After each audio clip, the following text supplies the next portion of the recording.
Although the operating environment has improved since the easing of COVID restrictions, ACSA says there are still some headwinds it too is contending with.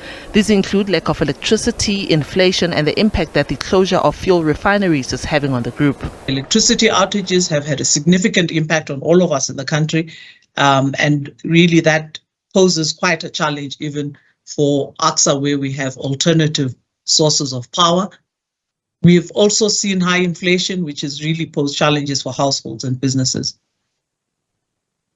Importation of fuel products has been one important issue for us in the domestic market, and that's primarily because of the closure of refinery capacity in South Africa. But more importantly, this has posed quite a challenge in relation to disruption in the supply chain of fuel products. ACSA says domestic passenger traffic has steadily moved upwards with an increase in departing passengers and aircraft landing.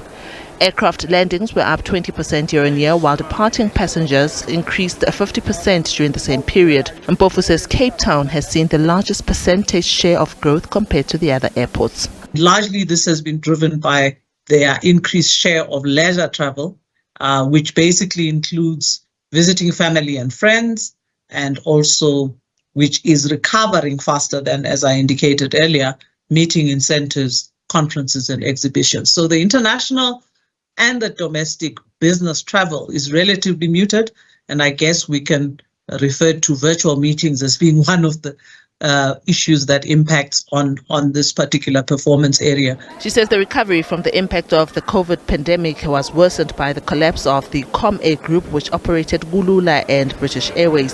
The halting of Mango Airlines operations added salt to the wound. ACSA says cessation of ComAir Group and Mango led to a contraction of domestic supply of airline seats by over 40%. In its outlook, it expects profitability to improve during the next financial years. It says the improvement is due to a moderate traffic volume growth forecast of 16.7 million departing passengers, up from 15.8 million in the reporting period. Diabo Seto, SABC News, Johannesburg.